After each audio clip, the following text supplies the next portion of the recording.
and welcome to an Organized Chaos podcast. My name is Bobby Quarters. Chaos is here with me. Hey. Hey. So, we're here to talk about some movies, music, whatever else crosses our mind. But here is also the home of the most unbiased, genuine thoughts. We're not going to do anything just to say it, just to make money off of it, because we don't make a lot of money off this. In fact, we don't make anything. We just give our opinions. And our opinions are free and unsolicited, but they're not hateful ones. That is the important thing. Yes. But also, while you're here, please make sure to like, comment, and subscribe to my channel, that is Bobby Quarters, the podcast channel, Organized Chaos Podcast, and Chaos's channel while you're at it. So thank you for watching, and do enjoy.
You see this goes? Crowley, this is bigger than you and me. You still don't get it, do you? You can't change anything. I was trying to do the right thing. Hang on,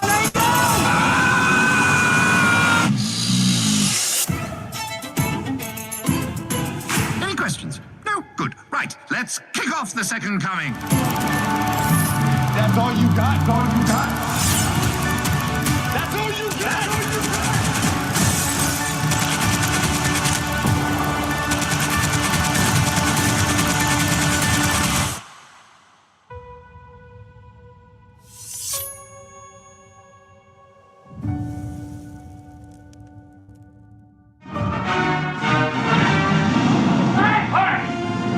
A journey to alien worlds.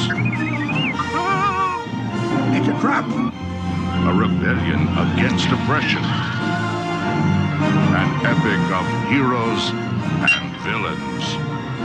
An adventure as vast as the universe.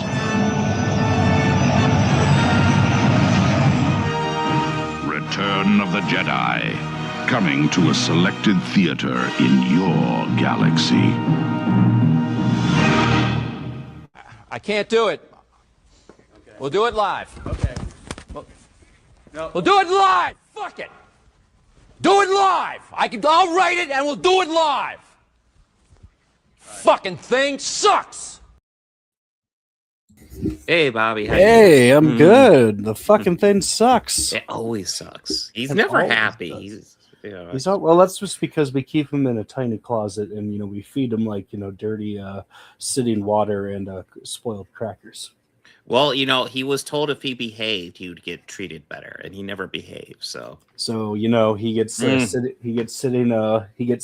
sitting dirty water and crackers. he gets what he fucking deserves. Yeah, that's right. He fucking likes it. But we got this indie movie I've never even heard of called Return of the Jedi to talk about. Yeah. We got Good Omens 3, which things to say. And Punisher One Last Kill, which Which I I do have a have lot to say of- too. But yeah, I have some things to say about that too, but yeah. mostly positive. Oh yeah. There is like a trigger warning thing. I think I'll go ahead and spoil for people. But yeah. Actually, do you want to just dive right into Punisher? No. Yeah, let's talk about it. Yeah. Okay, but before we get too far into this, the trigger warning thing I want to mention, because I have seen people talk about this on social media, and it was something that pissed me off when I saw it. It's very early in this. If you haven't seen it yet, just FYI, when you're going into this, there is a scene very early where you see an old man and just an adorable puppy that he I don't know if it's a puppy or just a small dog, but they're obviously like he loves the little animal, you know. And I get that, you know, you have little animals that you love. And a couple gang members come up, split them up, and it's not a graphic death, but the dog does die pretty decisively. Just FYI, diving into this, because for me, like, it upset me when I saw that, but like once I saw that, I was like, oh, I'm in until I see this motherfucker die. Like there's no stopping for me. No, I that as soon as that scene happened, I want him to hurt. Yeah, in the most he needs painful way possible. Hell. Yeah, I don't care when. I don't care when. Yes, yeah. And I'll admit, the whole time, as soon Where as is he? He needs to die. I'm just like waiting. Like I go like, that's nice. That's cool. That's cool. I'm all for this. Where is he? Yeah, we need to see that motherfucker die. Getting past that little spoiler bit, you know, if you think you can barrel through that, I overall pretty much highly recommend this. I thought this was awesome. Yeah, I felt it was a beautiful like character study for 30 minutes of Frank Castle and diving into where he's at right now. Yes, because I think I saw an interview with Kevin Feige, and he was talking about how this is supposed to take place right after the end events of Born Again and right before the new Spider-Man movie. So nothing really leading into it or anything, but it's like it's still world building. I think, well, I never did see season 2 of the Punisher show on Netflix. Maybe I should talk about that. I did enjoy season 1. That being said, I feel like this special really did a good job, just like one episode long, of giving us kind of a peek into the Punisher's mind. I appreciate what this episode does. It's way more psychological than I was anticipating. And like it was like a great study into him, and the last 30 minutes are of just the Punisher being the Punisher. Yes. No, like, you know, even talk about the dog dying. I was upset when the dog died. I don't know if I necessarily list that as a negative on this, because again, it does get you kind of pissed at a lot of these guys, because he's in a shitty fucking neighborhood, which kind of makes sense for his character. I see how he would be like, let's go to the shittiest fucking neighborhood there is. But we see throughout this, like, you see him he's pretty much in this room all by himself. It's all bare, and he's got these 3 guys here. Spoiler alert, the 3 guys aren't actually there. They're part of visions that people constantly taunting him, people from his past. Again, like, it's a character study. We're dealing with a lot of what's going on in his mind. He's getting visions of people from his past. He's getting visions of himself. And we see all around this neighborhood just falling apart. Gangs are just kind of taking over and bullying people all over the place. And it's very well done. And then we get introduced to evil Judith Light, which I wasn't expecting evil Judith Light here, but she comes in, and at first I thought she was coming in to be like, "Hey, I have a job for you, Punisher." And I guess it won't be entirely inaccurate to say that, but as she's describing, "Hey, my family died," and as she starts describing, I'm starting to realize, oh, these are all people that Punisher killed, and she's going after revenge. And which is exactly what it is, and that sets off the main action piece, which is probably half the episode, and it is pure just Punisher just going around this neighborhood killing everybody, because essentially she is just let out like an all bounty, you know, just to everybody who cares. Hey, Frank Castle is here. You'll get paid a shit ton if you kill him. And so the whole neighborhood essentially goes after him. And he just slaughters every fucking one of them in kind of glorious fashion. Yeah. I kind of loved it. This is exactly what you expect from a Punisher story. It also once again reaffirms my faith in John Bernthal. Not only is he a good actor, I think he's great for Punisher, and he actually seems to, care about the character and care about like exploring his character, because this is actually his first writing credit, to my understanding, co-writing this story. Yeah. I was actually very good surprised to see job. that, and I was like, Yeah. "Oh shit, okay." Mm-hmm. But yeah, and one thing this does do, spoiler, it does kind of end off with it open for Punisher to return to action. So obviously we'll see him again in Brand New Day. But if they do another series, they could entirely do that after this. But yeah, I thoroughly enjoyed this. I thought this was really good. I did too. I Yeah, thoroughly enjoyed this. Yeah, this is, and I really enjoyed that last like 20 minutes of him just murdering. Oh, those people were so awful. They were so awful. And we technically didn't get to see it, but his very last kill was him getting back at that dude. Oh yeah, that was the very end. I was so happy to see it. I was like, good. Yeah. Good. It's like, and I go, he doesn't even know that you killed the dog. No. The one guy just nods his head, and Frank takes it as okay, he deserves to die, and kills him. Because like he knows like that's his hat. You stole his hat, and it's like that's why he's killing him. And I go, "Oh, if only you knew, you're getting off light." No, I could also visualize the scene, just being like, they're like I think if Frank knew what happened, that guy would definitely be in a lot of pain. But yeah, he would have seen if he could fly.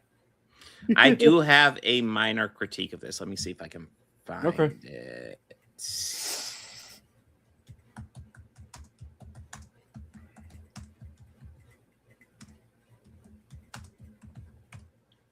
Give me.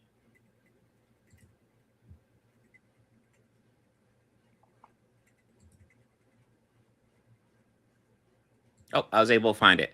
So this is a very minor critique, but this is actually one of the shots from the show, and I was like, oh, that's rough.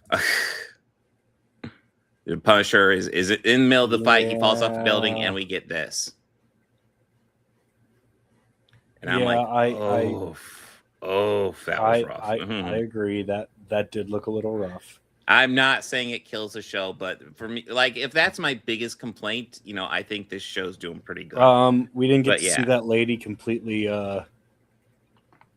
amputated, as Frank later does to her in the books, but yeah, no, I kind of assume it's setting up for later stories. yeah.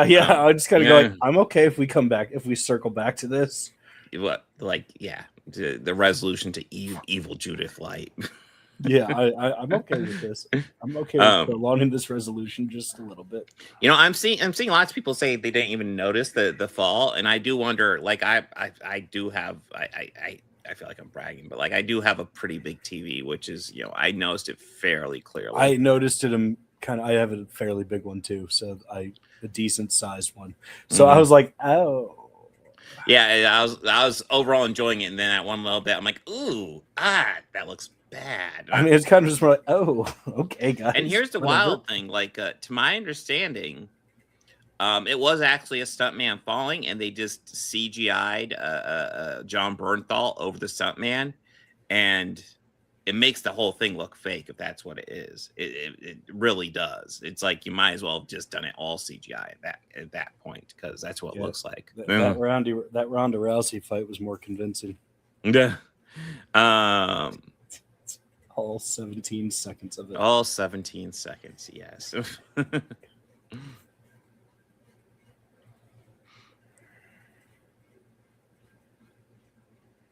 Well, I'll be honest though, Chris. I have noticed people posting that image, and it's not a great looking image. I feel like the online discussion has really been dominated by that though. Most of what I've heard about this has been largely positive. I feel like the most negative I've seen are people complain about how dark it is. And I do have to say, like, yeah, it's a Punisher story. It's a Punisher story. But yeah, I love how this explores Frank Castle. I feel probably in this one shot, I get a better idea of who Frank is more than the season of Netflix or even Daredevil season 2. I think does a really good job just setting up who he is and how messed up he is. But yeah, really just overall thoroughly enjoyed this. Bobby, anything you want to add? I did enjoy this as well. Like I loved the character study half of it. And I also really loved, like, Punisher being Punisher. Yeah. That's always just fucking great to watch. But yeah, apparently people are complaining that the first half was too boring, and I completely disagree. well, their ancestors hide in caves afraid of the sun. I don't know what to tell you. You got, it's establishing who he is. Yeah, like these are all. There's a. Yeah, No, I mean literally. Just addressing those people. They're not worth the energy anymore. I've just determined that they're just. No, when I was watching the first half, I was actually kind of amazed how well it was, like, giving us a look into the mind of Frank Castle. Was really impressed. I was like, this is not what I was expecting. I expected him to start, like, killing. And I started to think about that right when she said, "At this time, all these people," and I went, "And there it is." Yeah. But I would say the second half is exactly what I expected. I enjoyed it, but the first half was essentially not what I expected, but I thoroughly enjoyed it. It's when they give you essentially when the writers and the director give you something you weren't asking for, and you go, "Oh fuck, this is amazing." Yeah, thank you. I love this. I didn't even know I wanted that. That was amazing. And then they go like, "Okay, well, we're happy you went on this little journey with us. Now here's what we all know or to quote Rocky Balboa, here's something you'll really enjoy." And yep. Yeah, absolutely. Even as soon as it started, I saw them pounding. I go like, wrong door. Wrong door.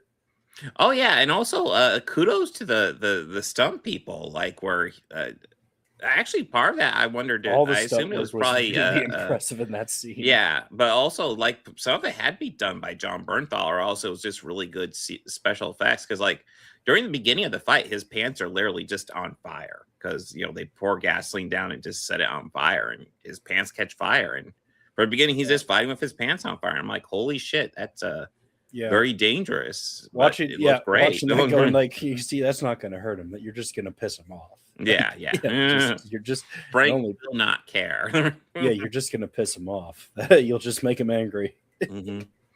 But yeah, overall, very much positive on this. Oh my god, yeah, I loved this the action. Yeah. Chris, you had said you sent something to Chaos on Blue Sky. Yeah. I haven't looked it up yet. Okay.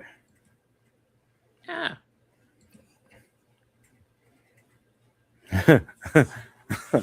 If he said he wasn't going to hurt them. No, that's true. Frank saying I'm not going to hurt somebody. I don't believe him.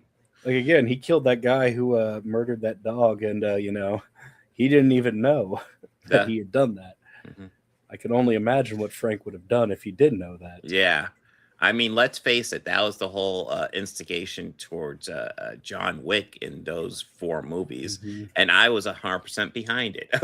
Yeah, and what I even loved about it is even the mob boss. The only thing his reaction was when he found out was, "Oh, you killed his fucking dog," and then just going, "I can't protect you from this." Like, yeah. I mean, you killed his fucking dog. What's wrong with you? He's going to kill you. Yeah. I can't do anything. Why? Because he's fucking John Wick. I guess, shall we move on to something that's a bit less impressive? Yeah. Okay. Let's we'll save the best.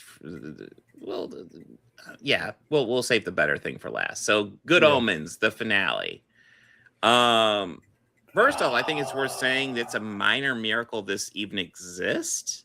Neil Gaiman obviously walked away from the project early on. He started working on it, but then he walked away after all the allegations that sound very credible.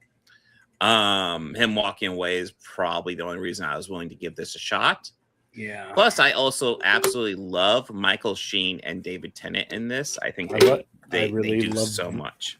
I really love them together in this series, and I have.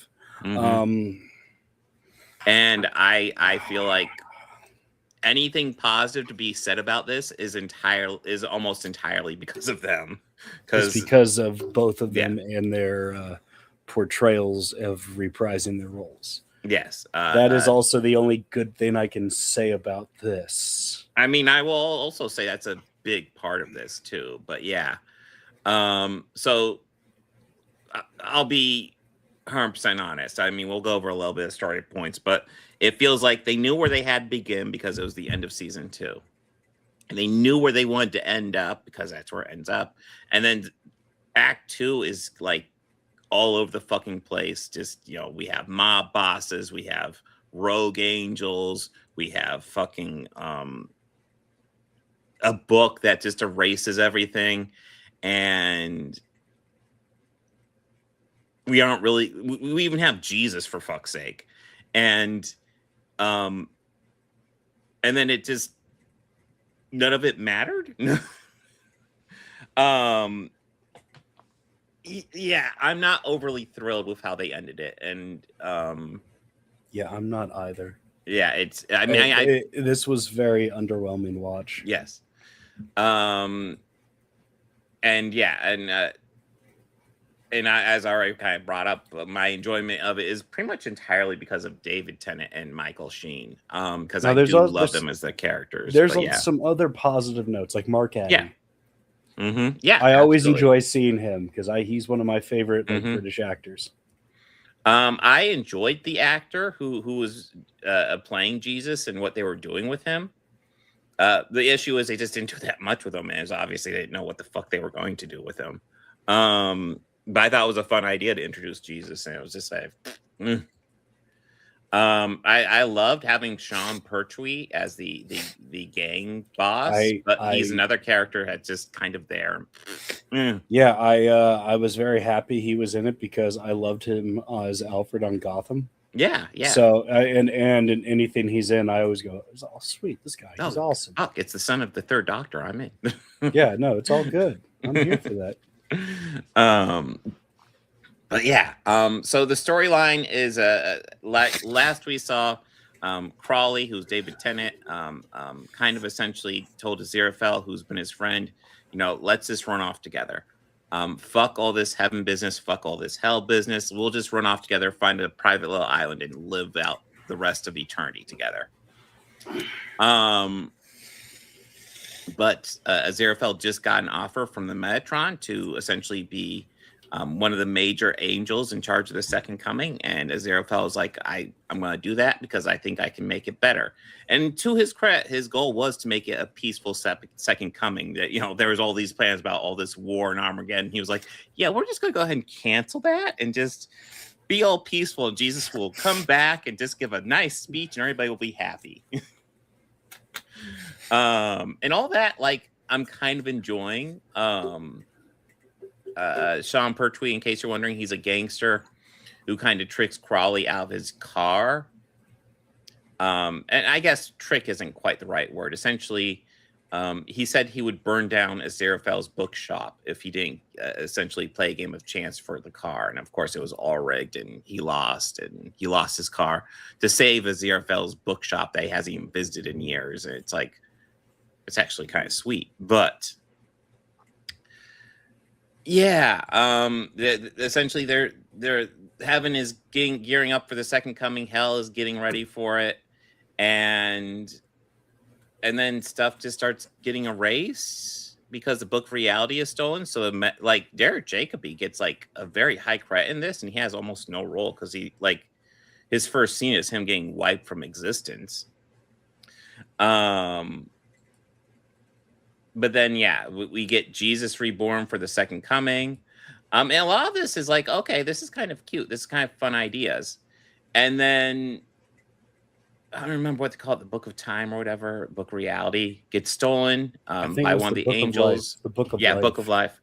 And everything, the angel just starts wiping out everything one by one, kind of going insane. And then essentially everything gets wiped out by the bookshop, and then all the storyline that we've been watching, wondering what's going to happen with it, it's all kind of just forgotten about. And in the bookshop, we get God and Satan. Satan played by Toby Jones, which I love that casting, but like they don't really do much with him, which is kind of frustrating. He's just kind of there. Yeah, it was incredibly frustrating because it's Toby Jones. Yeah, Toby playing Jones walks Satan. in and they're like, "Hey, it's Satan." I'm like, "Oh, I love this. What's going to happen?" Not a whole lot. No, They like could- watching they it go, could I not was had I him. was They could hopeful not- that something good would be like great. But Yeah. something good was going to come of that, but no, it Mhm. was awful. Yeah, it was just and I feel like so much of this especially this finale, it's just carried by Tennant and Sheen, who just they have great chemistry together. I love them working together. It was a marvelous But waste yeah, of the storyline just potential. the storyline is like, here's story ideas, but we're not going to actually really follow through with really any of them. Because everything just gets erased and rebooted, essentially. I won't spoil it completely, but it's all I can say is it's really underwhelming. It feels like a very kind of rushed, thrown together project, which it probably fucking was, considering the conditions of what it was. And yeah, it's enormous wasted potential. Enormous. Yeah, it's I love Toby Jones. Seeing him pop up as Satan, I was like, fuck yeah. And then yeah. And I like the idea of Jesus there, and what could we do with the character of Jesus in this universe? And the answer is not a whole fucking lot. No.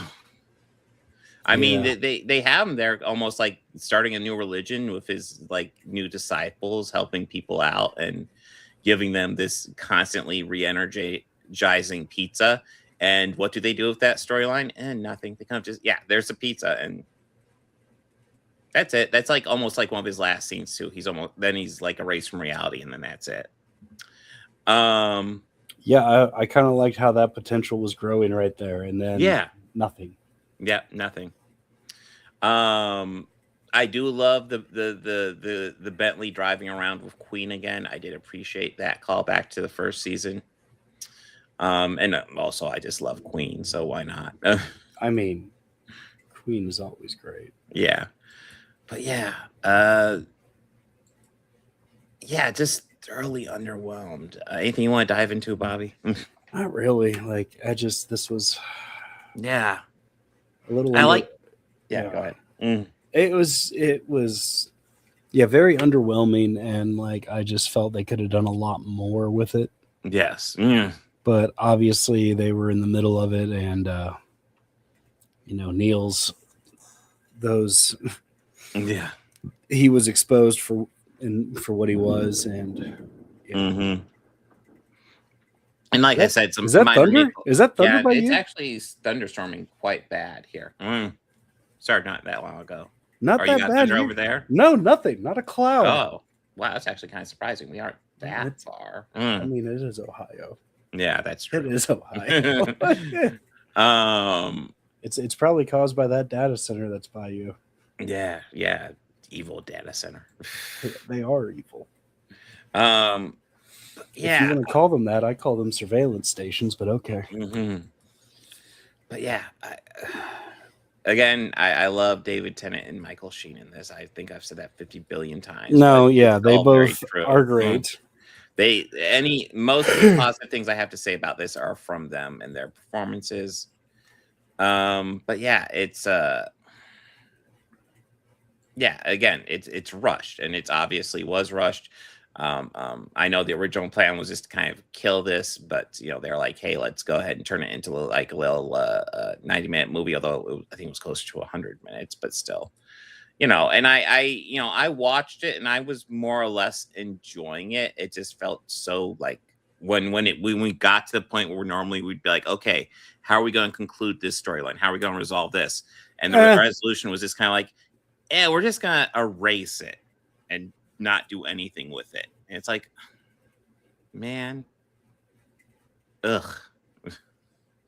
Yeah.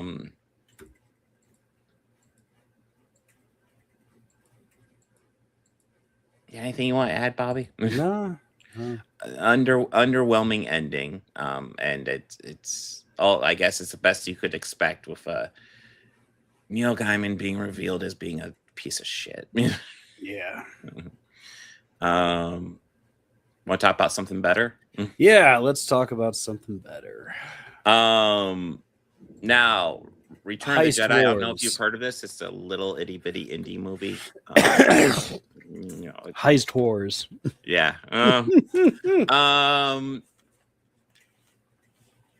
I always say this is my least favorite of the original trilogy, and it is true. It is my least favorite, but it is still a movie that sits in extremely good company because I do thoroughly enjoy it. For me, in a lot of ways, it kind of, you could argue it borrows a lot of the coolest elements from the past two movies and kind of puts them into a blender and kind of reinvents them, which I really enjoy. I still really love how with this film, how in the beginning it's like it all seems like, oh god, they're all getting captured, what's it gonna do? And Luke's just, don't worry, everything is going perfectly to my plan. And it's just like, yeah, this is all going according to plan, it's all fine. Nothing to see here. Yeah, and it does end up working out. However, I don't think he expected to go to the Rancor pit. No, I don't think that was in his plans. But I mean, that's one of the interesting things. So, like, the Jabba scene at the beginning of this, it feels like almost like a delay to actually starting the actual movie. It feels like, we have to do this bit to resolve the end of the last movie to kind of get to what we actually want to do with this movie. And I would normally count that as a negative, but it's a very entertaining fucking scene. So I'm not entirely against it. And I really, I still don't think this scene needs an additional musical number. No. Although I do think it was very cool that they got the original Twi'lek actress back to do some new scenes for that, which was very cool. Yeah. But it's the new musical number's iffy. That being said, if we're talking about special editions, the ending celebration in the special edition is so fucking cool. Oh yeah, my God. I really love that. Yeah, I can't hate on that one. Yeah. And look, there's this I can never remember this character's name, but so some fun lore from that Star Wars book about Tales from Jabba's Palace. Yeah. So the droid who assigned them work, right? Yeah. Serial killer droid. Like, he killed other droids. Oh shit! Yeah, killer. He is. Yeah, I had his action figure. Yeah, he was one, and that's why he's there. Also, that little refrigeration hookah thing that he has. Yeah, he smokes drugs out of that. Good for him. So, like, that when you see him just puffing on it, that slug is high as hell. And it also right here. Yeah, and it also, like, refrigerates his snacks too. I think that's like one of the funnier things from that I just I giggle at every time. And also the Rancor, but he raised the Rancor from a little baby. Oh yeah, seeing the one guy just break down and crying, it's almost like, oh, I didn't see that coming. That's funny. But yeah, I would always laugh at that as a kid, but now I see it. Now knowing that as an adult, it was his pet. I know. It's like, oh. But yeah, the Rancor was a great little bit of puppetry in this, and I miss, like, you can definitely tell how it's like a puppet and they're enlarging it, and stop motion, superimposing it, yeah. But I kind of miss those effects, man. That's kind of, I love that shit because it's actually physically a thing that exists. Oh God, and we can't go too far without talking about Ian Diamond. Fucking, oh, I didn't mean to click past, but I love how cheesy he is as the Emperor here. Oh God, oh yes. My fucking God. You and your friend's pitiful rebellion. Oh my God, he is chewing up so much scenery. Your faith in your friends is yours. Listen, that's still one of my favorite lines because every time I watch it, my reaction to that's like, Listen, it finally explains how the Death Star is fully operational despite chunks missing. It's fully operational, but there's chunks missing because fucking Palpatine's just chewing up all that fucking scenery. It just, oh my God. It's a healthy diet, man. Yeah, it's a good diet. But yeah. This probably has my favorite lightsaber duel between Luke and Vader. Yeah. I don't think it like if we're judging it for looking cool or anything, I won't say it looks the coolest or anything. But I just love the emotion behind it. How and that's one of the interesting things about this movie. Luke is really kind of playing with the dark side throughout this movie, I feel like. He's giving into, like, during the beginning in the Jabba's palace thing, he's wearing black, but he's not really giving into the dark side. But during the Vader fight, he definitely is like dipping his toes into dark side shit, where he rages against Vader when his sister is threatened. And I love the bit where like he looks at his robot hand and he looks where he just chopped off Vader's hand, and it's like, oh shit, dude. Yeah, that's some great storytelling. And and we get kind of the that foreshadowed when he goes to Force Cave in the last movie. So I kind of love that, he's realizing, oh shit, I'm doing exactly what that cave was telling me would happen. Really a fantastic fight. But yeah, again, and I already brought up, but yeah, the Jabba's palace thing is overall just a cool scene.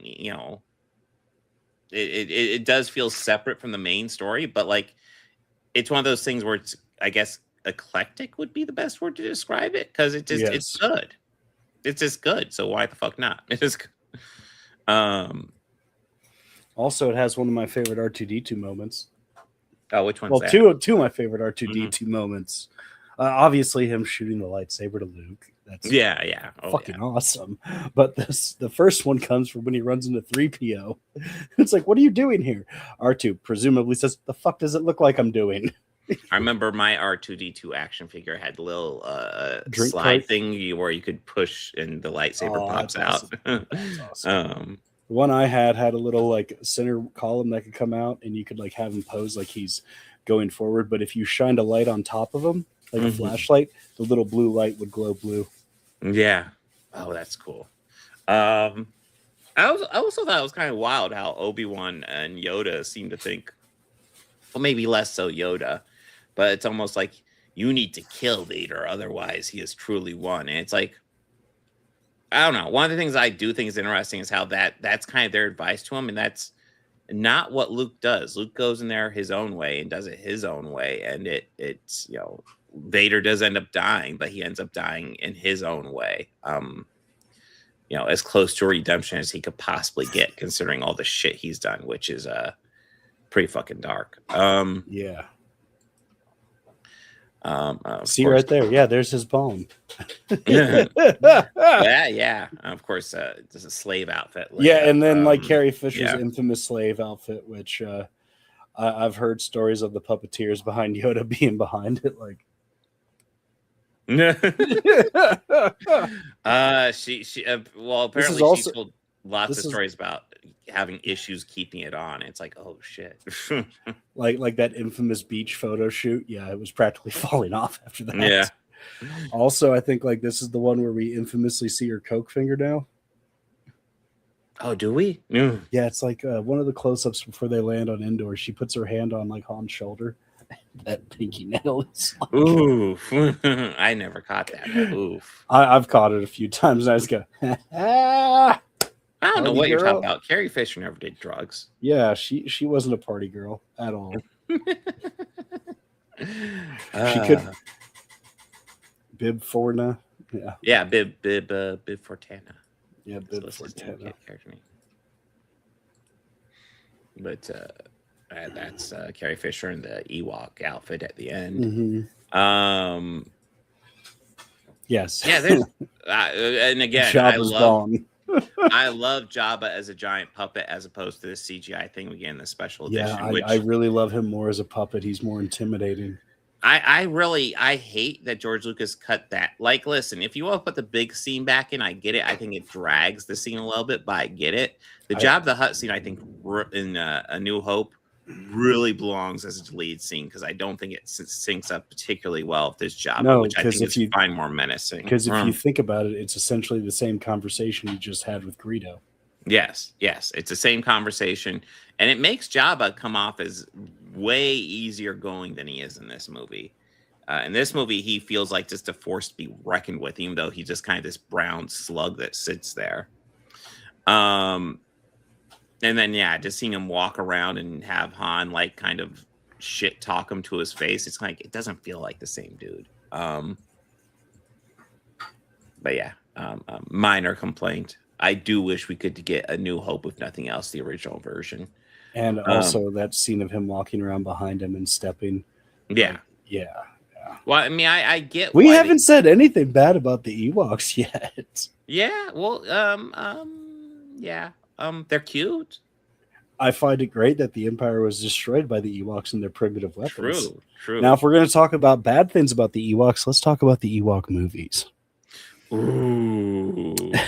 I like how the first one introduced us to a family, and then the beginning of the second one just kills almost all of them. They kill the mom and dad. Yeah, it's like, holy fuck. That went dark fast. I mean, I wish that they were the Ewoks as they were originally transcribed to be, cannibals. Eating the Empire after they left. They just ate them. I still find it hilarious that they viewed 3PO as a god. I think. Yeah, no, that is good. That's too damn funny. Still to this day, that's great. But yeah, right here we have a Wicket, played by Warwick Davis, a very, very young Warwick Davis, by the way. Pre-Leprechaun days. Pre-Leprechaun. Even the child-friendly one, which you could consider as an origin film for Leprechaun. Sure. Oh God, and one of my favorite scenes, because I know lots of people complain about the "I love you, I know," and I get complaining about, but I also feel like that it fits Han's character for that moment. It's also kind of a douche move from him. But Han definitely has douche moments, so it kind of fits. Yes, he does. But he could use a good kiss. Yes, absolutely. But I love the scene in this one where where like he tells Leia, "I love you," and she says, "I know," and I'm like, oh, that makes it all worth it. Yeah, just like they think they're screwed. She just has a blaster, and he's like, "I love you," and she's like, "I know." And now get out of the way so I could shoot him. Yes. And also, I think one of the more definite like Han Solo moments comes in this where he goes in there and starts firing at him, and then runs out. Only to have all those guys come out and then be surrounded by the entire rebel force. Yes. And him just kind of, come on. Yeah.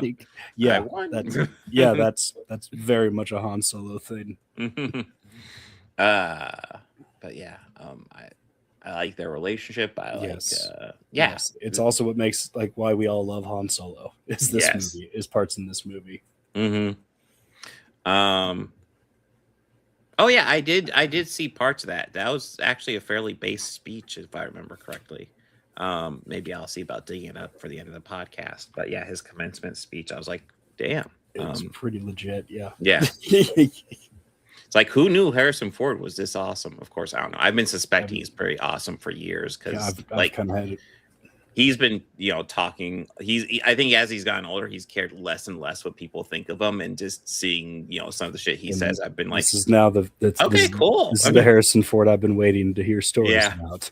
Like this is the one that we've heard other celebrities tell stories about, but now we get to see that Harrison Ford. Yeah. He's come out a few times, like that one time that Chris Angel was there filming tricks in his house, and he did something. And he just very calmly said, "Get the fuck out of my home." Yes. No, that was a great moment. The dude's like, "Here, let me do some magic tricks," and he's like, "Wow, Get the fuck out of my house. Or I saw somebody ask him once, like, so are you just gonna continue your career reprising roles that you've already made famous? And I'm gonna do whatever the fuck I want to do. Yeah. And it's just, yeah, there's that guy. The I don't give a shit Harrison Ford is awesome. Now, if he's gonna come back and reprise some other roles, I just want to see him play Jack Ryan one more time. I don't know. He's not one of my favorites, but I don't know. I really love those two. I really love those two. Clear Um, and Present Danger and Patriot Games are both great. And what is it? Clear and Present Danger that has Henry Cesar in it too, who also plays. oh a yeah. prick. I haven't seen those movies in a moment. Yeah. I don't know. I just always loved Hunt for Red October, but also fuck Alec Baldwin. But yeah. Yeah. Um, But it has the Connery in it. True. Sean Connery and Sam Neill carried so much of that movie for me. So yeah. Oh, that's right. Sam Neill is in that movie. Oh, he's great in that movie. That's right. He is. Yeah, he's the XO. It's fucking. Oh, he's so good. Yeah, he is great. Speaking of great, Admiral Akbar. Yeah. Right. You better believe it. Yeah, you better believe it is what he said. Thank you, Chris. But I mean, he's already done what? He's already played Han Solo again. He's done Indy. Yeah, he's done Han. He's done Indy. He did Deckard a few years ago. Yeah, he did Deckard a few years ago. I mean, we have not seen him return to his famous role in American Graffiti yet. We're gonna have to get that one at some point. I mean, Christ, most of them are still alive. I think Wolfman Jack's the only one who's dead. Yeah, Richard Dreyfuss is a douchebag though, but yeah. Well, he's Richard Dreyfuss. What do you expect? Something the broccoli cooler? story, Something or are you using broccoli as like a slang term, or like yeah, I'm not sure what the broccoli story is, and like how he used to be a weed dealer? Oh, because I know that one. Because I forget what celebrity was saying. They were watching it, going, "What's my weed dealer doing on the screen?" But Ewok Village is still, I think, one of my favorite set pieces. oh yeah, no, it looks so cool. It looks so awesome.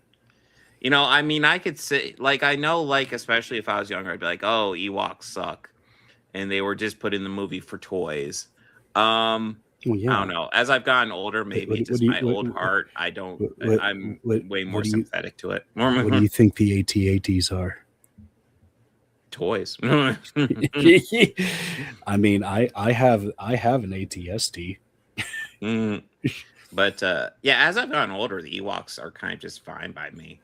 Yeah, they're okay. I don't feel like they sanitize it at all, because I mean, no. The Ewoks fight the Empire and Ewoks die. And I'm not gonna lie, when that first Ewok dies, a part of me is kind of like, oh, yeah, his buddy's shaking him, and it's like, oh no, they're dying. Fuck the Empire. Mm-hmm. Boba Fett, obviously the coolest character in the whole movie, doesn't go out like a bitch at all. In any way, shape, or form. No. It is kind of wild how popular the character became. And I do think he looks cool, but it's like, it's the jetpack and the cape, man. Yeah. Which, if you think about it, though, you think like it maybe like that would the cape would catch fire. Yeah, you would think that'd be a hazard. Maybe it's a special material, but it doesn't look like a special material here. But yeah, he like all the people talk about how amazing Boba Fett is. He's taken out by a blind Han Solo. I am just saying. Mm-hmm. Just saying. But yeah, I love a lot of the Endor stuff. I love and how in no way, shape, or form it looks like the Pacific Northwest redwoods. No, not at all. No, I've been there personally, and I can tell you it is gorgeous. Not where they filmed that. I think like no one knows where they actually filmed a lot of it. Mm-hmm. Like it's somewhere in the redwood forest. Mm-hmm. Hey, I am happy when any movie anymore actually shoots in a forest rather than doing just a fucking green screen stage. Please just shoot in a forest. And like, yeah, and there's one of George with like a giant fucking, oh, that's so cool. Yeah, it looks like So the Death Star model they were using. It is very cool, and we can see how Palpatine's just chewing it up as he goes. Yeah. He's a hungry boy. He's a hungry boy. He must devour all the scenery. Oh, that's cool. That is really cool. Getting a little a clapboard there. Of course. But yeah, no. Foreign. I okay. Luke Skywalker trading card. Yeah, this is just a really solid conclusion to a trilogy. And yes, even though it is my least favorite of the three, do not make the confusion that I dislike this at all. No. I think it is a fantastic fucking movie. This is It's just the other two I think are just better, but like this one's in fantastic company. And I would still argue this is probably my favorite film trilogy of all time. I can't think of anything I'd put over this. I mean, Lord of the Rings is solid, but like I won't put it over this. I think this is much better paced overall. Better trilogy. Yeah.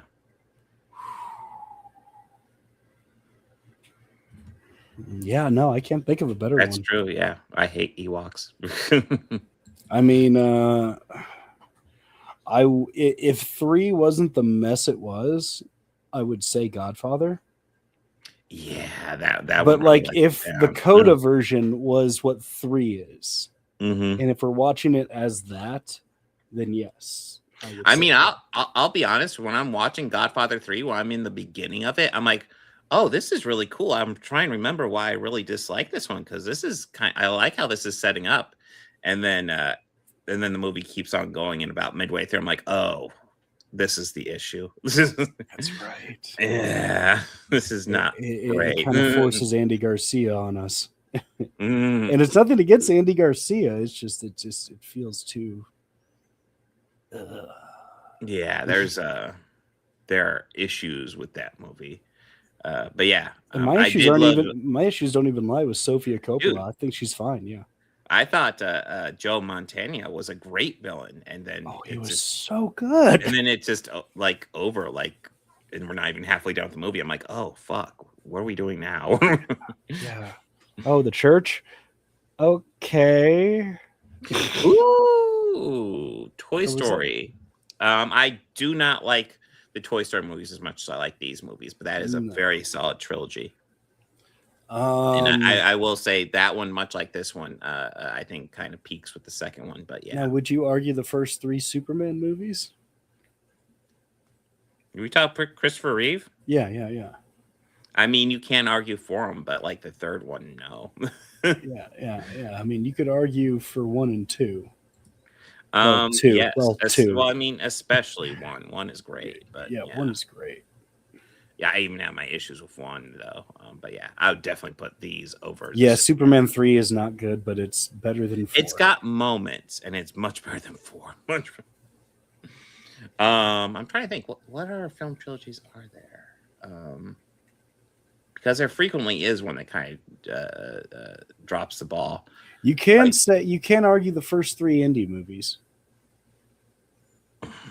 Even though the second one takes place before the first one. Well, yeah, no, you could still argue that. And as much as I think my opinion of the second one has gone up over time, I still won't rank it as high as these ones. And it is still my least favorite of the original 3. Although I do appreciate Temple of Doom? something different. Yeah. Temple of Doom? Yeah. I do appreciate it was doing something different. Whereas Last Crusade is kind of a remake of Raiders. But goddamn, I do love Raiders. Yeah, but you know what? I mean, I think with the recipe of Indiana Jones punching Nazis, you really can't go wrong. Yeah, no, India. I'm always listen. If a Nazi exists and a Nazi is not currently being punched, there's something wrong with the world. It is always our moral responsibility to punch a Nazi. I'm just saying. Oh, you mean GTA? You mean not Brainiac? Yeah. The computer lady? Oh, God, not Brainiac? No, the main villain was Richard Pryor, computer genius Richard Pryor. He was. Hey, it did inspire Office Space. It did. It did inspire Office Space. And yes, I do plan on getting Absolute Green Arrow tomorrow, in case you're wondering. Yeah, no, I'm now I'm trying to think. Is there any other trilogies? Well, here, Chris just suggested in chat the original Henson Muppet trilogy. So that'd be the Muppet Movie, The Great Muppet Caper, and then Muppets Take Manhattan. It's not bad, but and I love the first Muppet movie, but that's the big highlight for those. Lady Brainiac and Studio Bizarro. Yes. I will say, like, I'm not a fan of Superman 3, but like the Superman versus Clark Kent fight, I absolutely think is fantastic. And if more movie was based around that idea, it would have been much better. Focused more on that. Yeah. Then it would have been, because that was a cool fucking scene. No. But I was trying to think. Indiana Jones is a good contender for best trilogy. I mean, we were talking about Spider-Man earlier, so there's the Raimi trilogy. Yeah, there's a Raimi trilogy. The third trilogy. one drops the ball. Yeah. And you know what? I think I know where to put a lot of that on for that one. I know the first 3 Nightmare on Elm Streets. Ooh. Because I think one's not bad. Yeah. No, 2 is definitely underappreciated. 2 is underappreciated. 1 and 3 are classics. Yeah, 1 and 3 still has one of my like all-time favorite Freddy Krueger kills. One that still messes with me to this day. I still debate which one I prefer, 1 or 3, because I appreciate 1 for being the originator and doing a lot of like these original ideas, but then I feel like 3 really took those ideas and really ran with it and really did some really fucking creative amazing stuff. Yeah, and I think we could definitely argue those 3 because they are the 3 for the longest time that Wes was still kind of had a hand in. Yeah, he was like an executive producer of 2, but like less so on 2, but yeah. But like 3, he came back to direct. And then I think New Nightmare was the last one that he did. The third one was one of Frank Darabont's early writing credits before Shawshank, which was like, Jesus. It's a shame that fucking Walking Dead kind of ruined him because I thought he was amazing. New Nightmare is really good, and I like that. New Nightmare is a solid conclusion. And they did something kind of different with the lore and played it into reality. Mm-hmm. I thought that was really cool. I mean, I would definitely argue my favorite Nightmare movies are 1, 3, and New Nightmare. But I don't know. 2 is underappreciated. I have a soft spot for Final Nightmare. Which one is that? That's one of the last ones, 5, right? That's the one that has the most celebrity cameos in it. Okay. One where they kill Freddy. Oh, was that 5 or 6? No, that was 6. Okay. 4 and 5, yeah. Yeah. Well, I it's tough to get past 4 because I love how 4 brings back all the returning characters from 3 just to kill and them. Then fucking murders them all. And I'm like, oh, fuck you. Yeah, and then 4 and 5 are just. There's some memorable like stuff in those. But like when it comes to like things that I think of immediately when I think of Freddy Krueger, I think of him killing the kid who played with puppets and he had him like a little marionette doll. Oh yeah, dude, yeah.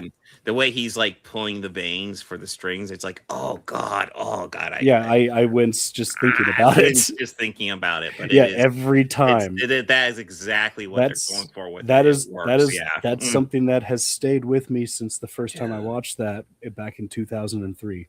That, like I said, third one has stayed with me for 23 years.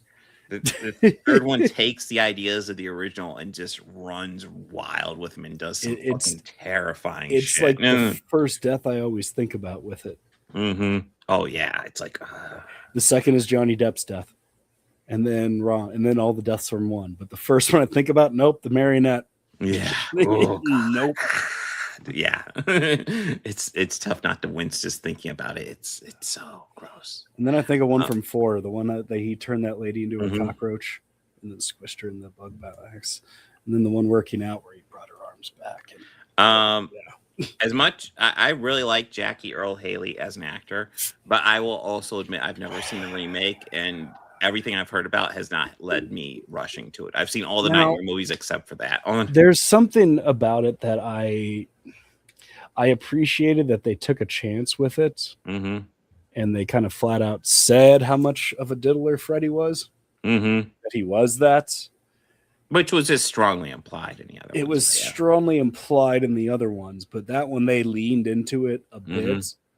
And I gotta give Jack Earl Haley credit though. Yeah, those are impossible shoes to follow up in, but like, Yeah, but there were some scenes where he definitely owned that Freddy. Like, there's one he's like, Nancy, that dress. And it's like, oh, dude. yeah. But yeah, I'm trying to think. We've brought up some good contenders. I still think the Star Wars trilogy is my best. Yes. My favorite film trilogy.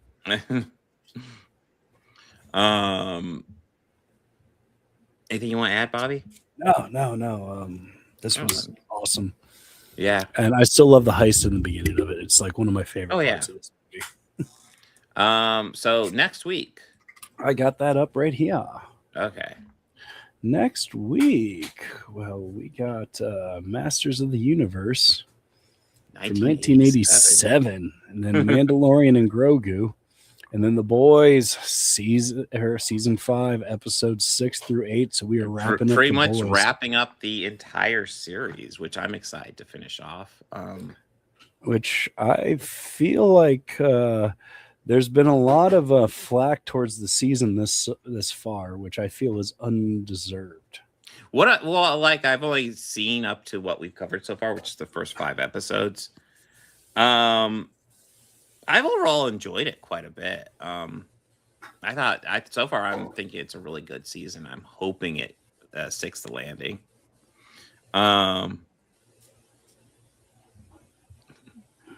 Dude, and if we're talking, we can look at Blue Sky real fast. And if we're talking about the 1987 Masters of the Universe, I have such a soft spot in my heart for that movie. It's not good. It's understandable. But when we watched the original Captain Americas, I kind of fell in love with them just because they're just that terrible. And I mean, there's so much history behind that movie. That is the movie that killed canon films, which I think is interesting going into the history of that. Yeah, this is the movie. What, the Masters of the Universe is the one that killed canon? Yes. Blue Sky. And I also was kind of interested in the Harrison Ford commencement speech. We might be able to pull that up.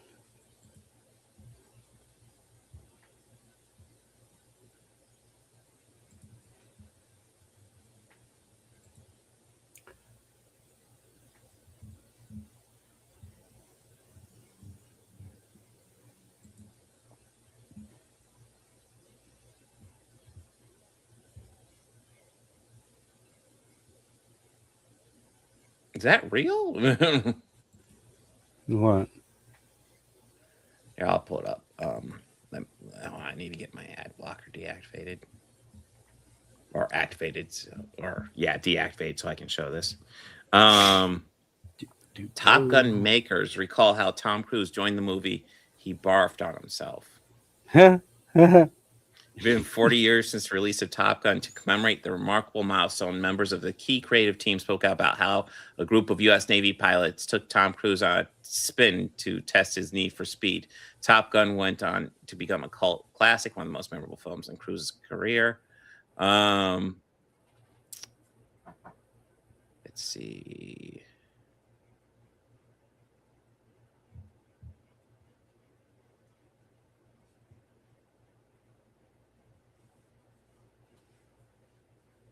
Cruise spoke about his take on the flight back in 2016 during an interview with Jimmy Kimmel Live. Cruise admitted that he joined the film so he could hang with the Blue Angels. Cruise had said, "I told my agent, I want to make this movie. Don't tell Jerry I want you to make this movie because I want to fly with the Blue Angels. You've got to work with these things. You know, I'm a businessman." Cruise also revealed he vomited during the flight. I was hoping a bit more during the story, but that is kind of funny. That is funny, though, yeah. Yeah. Good. Good. Good. Let me see if I can find that commencement speech real quick. Listen, obviously when he threw up, he lost a lot of his thetan levels, so it was sad for him.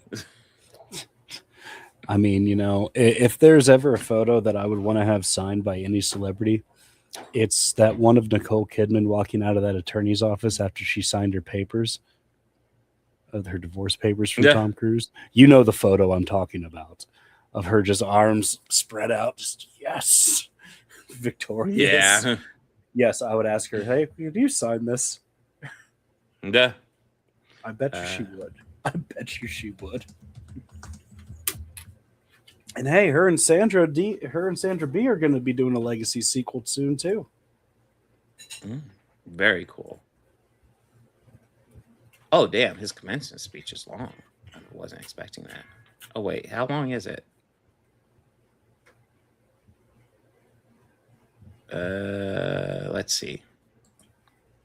We'll get this started. We'll see.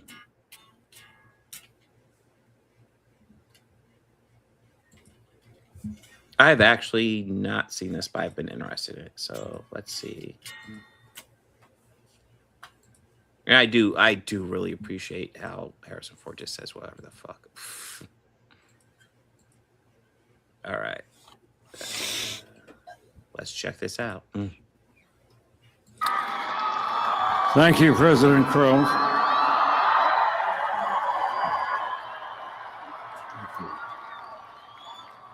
Thank you very much. Thank you, President Crow, for the kind, gracious introduction, and for the privilege to address all of you here today.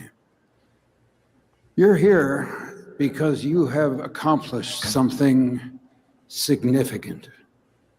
You understood the opportunity before you. You took advantage of all this world-class university had to offer. You made wise choices, followed through with the work.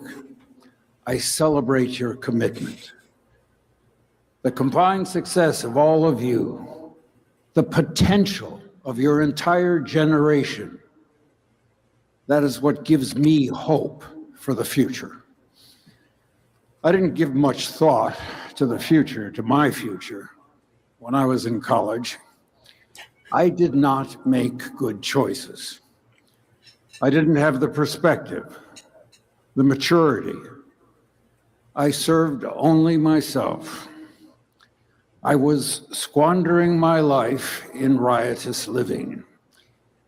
By my junior year, I was in real trouble, grade point wise, and looking for an easy A.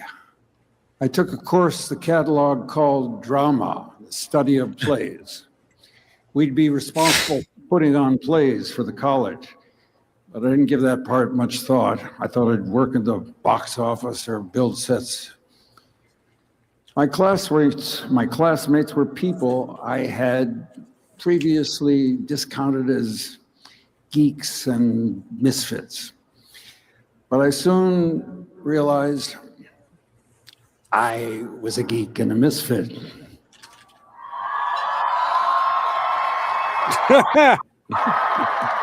I had found my fit. These were my people. Turns out I didn't work in the box office. Instead, I had major parts in 5 or 6 plays that we put on that year. I began to find myself on stage pretending to be someone else.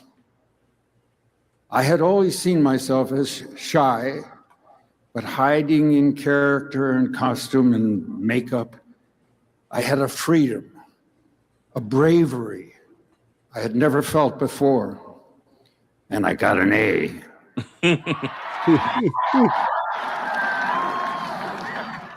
I realized, present for possibly the very first time in my life.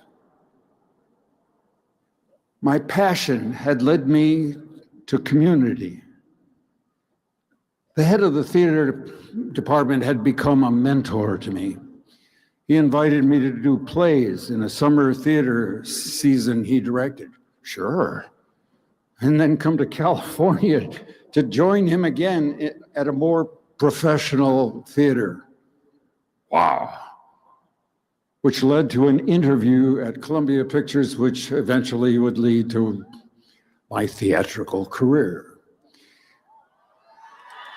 But acting was not yet paying the bills. I was supporting my growing family with carpentry jobs, another way to put food on the table. I loved making things. This went on for about, well, I just skipped a line. Back up for me, if you would, please. And I only took acting jobs when the part challenged me. This went on for about 15 years, during which I did a lot of carpentry and only 4 or 5 acting jobs, but they were more ambitious, good projects. And then it all added up, and I got Star Wars.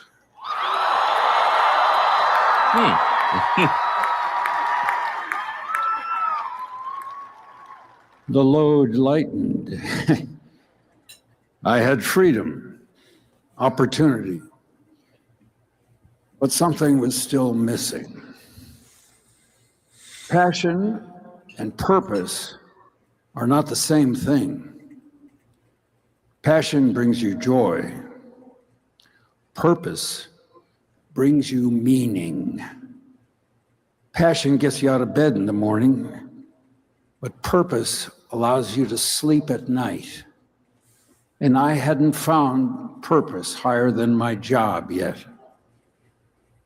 That changed in the late 80s. I was living in Wyoming, and I was impressed by a group of people that I met there who had recently formed a not-profit called Conservation International. They had inspired leadership in their founder, Peter Seligman, who became a trusted friend. Their message was simple. Nature doesn't need people.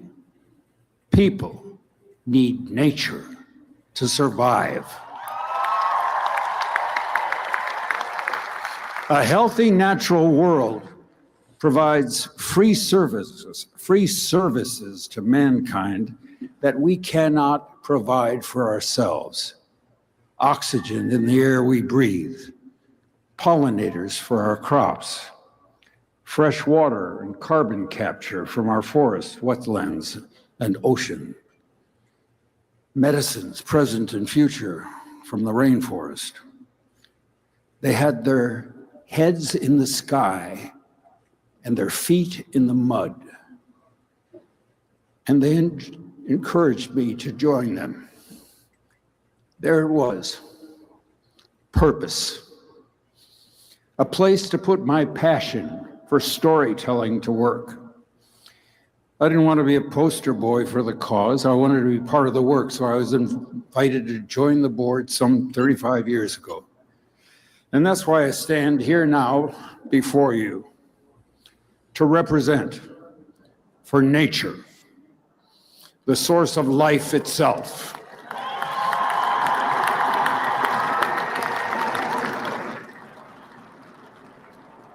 Humanity is a part of nature, not above it. We have an essential mandate to protect 30% of the world's land and sea by 2030, to prevent the mass extinction, to slow the warming of our planet.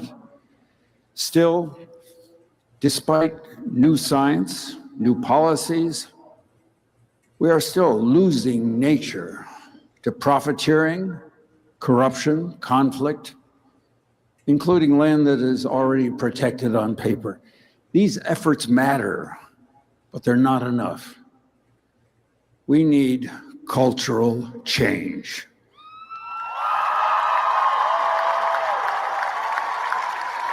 We need to extend social justice. We need to respect and elevate the indigenous peoples that are being marginalized and in many cases killed in cold blood. These communities have long understood that the trees, the mountain, water, soil are not commodities. They are relatives to be cherished for following generations to embrace and protect.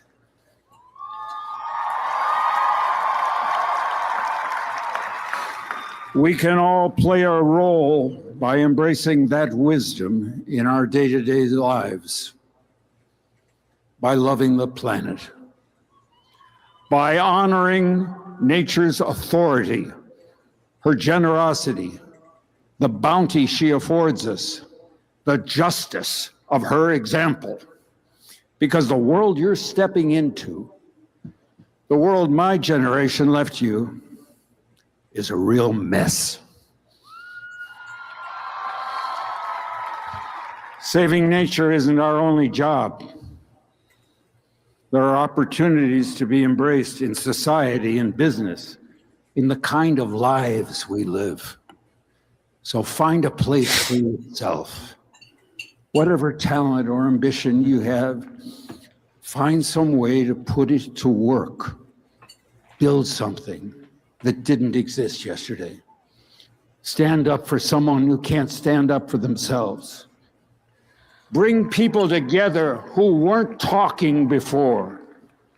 That's leadership. That's what moves the needle. Your generation has far more power than you may realize. And if you harness that power, if you find your leadership, your issues, your voice, the world will not be able to ignore you. You will have to be accommodated. Believe me, I know that's true. Don't wait. When opportunity presents, recognize it. This is your time. Own it. Enjoy every second of it. Because what could be worse than getting to the end of your life and realizing that you haven't fully lived it? Congratulations. Go change the world. I wasn't sure if we would go through the whole thing, but that was a fucking good speech. That was a great speech. Yeah. Yeah. Holy shit. Although it was a little woke, it did kind of offend me a bit. Talking about like caring about Earth and shit. What the hell? True. Yeah. So that's right. George and I did talk about Masters of the Universe years ago. On an episode of the podcast that was supposed to be covering Tears for Fears, but we end up having to reschedule Tears for Fears. And yeah, so George and I just talked about random movies pretty much. But yeah, Bobby's turn. Was that week. No? Yeah, that's when I was in Colorado. That's right. Yeah, I think there was something going on. Yeah, that's when I was in Colorado. Yeah, but yeah, no, yeah, that was a great speech. I'm glad to actually sit down and watch it. I was looking, I was like, 11 minutes. I don't think we'll go through the whole thing. And I put on. I was like, oh, this is pretty good. This is pretty good. Yeah. He's a good speech giver, if nothing else. But yeah, I think he, like, especially towards the end, he had some stuff in there. I was like, fuck, yes, based as fuck. Yes. But yeah, so next week got Master of the Universe, and then other stuff. None of the other stuff matters. We'll just talk about Master of the Universe. And Mandalorian, Grogu, the boys. Oh shit, yeah, we got. Yeah, which I'm probably gonna have to go see that day of show. What do you mean day of show? Like that morning, Tuesday morning. Oh, okay. Because I'm working 6 days next week. Oh, that sucks. So, and like the times that it comes out on the weekend, I go in. I work like 12-hour shifts Friday, Saturday, Sunday. So. But yeah, that should be a fun show. Yeah. Guys, like and subscribe. Bobby Quarters over there. Of course, Organized Chaos Podcast. And of course, Organized Chaos. I should be yeah, dude. That's an impressive list where you just like list everything. That is pretty cool. I'm like, that's cool. Yeah. But I will be live on Thursday with Conflicts and Chuds as normal. That's why I refer to you as our archivist. Yeah. But yeah, on Thursday we'll go over comic books, and we'll go over some of the Chrissy Mayer Friday Night Tights drama, and also how the Chuds seem to really be targeting fucking Christopher Nolan's Odyssey, which is their I've complaints seen are some fucking of it. stupid. Yeah. Well, the big things I'm seeing is like they're upset Lupita Nyong'o's is reportedly playing Helen of Troy, and Elliot Page is reportedly playing Achilles. And number one, neither of those castings is confirmed. They're just rumored. And number two, even if they're true, so what? I don't see the issue. I don't see. They just want like probably somebody like Stinkface to play Helena Troy. Yeah, no, Sydney Sweeney is the name Yes. they're throwing out there all the time. It's Yes, how did you know I was talking about Stinkface? Well, who else would be Stinkface? Yeah. Miss, I'm not even willing to say that fucking eugenics is bad. Fucking Yeah, no, fuck coward. her. Yeah. Nash point blank, it's just a joke, right? It's you know it's bad, right? She's not even willing to fucking answer that. Just fuck her. Lupita Nyong'o is a better actress too, so fuck it. But yeah, that'll be interesting to go over. But yeah, guys, thank you so much for joining us. Party on. Be excellent to each other. Take care.